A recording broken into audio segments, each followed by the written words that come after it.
और इस वक्त एक अहम खबर आ रही है, वो ये है कि कांग्रेस का एक वफ्द इलेक्शन कमीशन गया है और उसने एक शिकायत की है। फिर से उस बात को दोहराया कांग्रेस के वफ्द ने। इस वफ्द में अभिषेक मनु सिंघवी खासतौर से शामिल थे। उन्होंने बताया कि 3 ऐसे मुद्दे हैं जिनको लेकर आज वो इलेक्शन कमीशन गए। उसमें उन्होंने बताया कि वजीर आजम ने जो अपने बयानों में खासतौर से फौज का या सेना का इस्तेमाल किया है, उसको लेकर कांग्रेस बार बार इसी के दरवाजे खटखटा रही है। उन्होंने कहा है कि 25-26 अप्रैल को उन्होंने जो कहा वो पूरी तरह से ज़ाब्ते अखलाक की खिलाफ वर्जी है। ये इस वक्त की अहम जानकारी। और 1 अप्रैल को अमित शाह के खिलाफ भी कांग्रेस का कहना है कि उन्होंने शिकायत दर्ज कराई थी। रणदीप सुरजेवाला क्या कुछ कह रहे हैं, आइए सुनते हैं।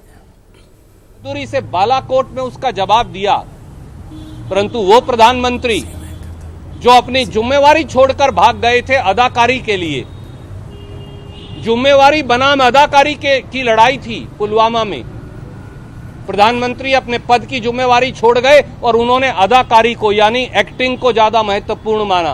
वो प्रधानमंत्री सेना के शौर्य का इस्तेमाल करे, शौर्य का श्रेय लेने की तो होड़ है, परंतु पद की जिम्मेवारी को निभाने की होड़ नहीं। कांग्रेस पार्टी ने इसलिए आदरणीय सिंघवी साहब और अन्य साथियों के माध्यम से केवल ये कहा कि आप सेना के शौर्य का श्रेय इस देश के सैनिकों और बहादुरों को दीजिए।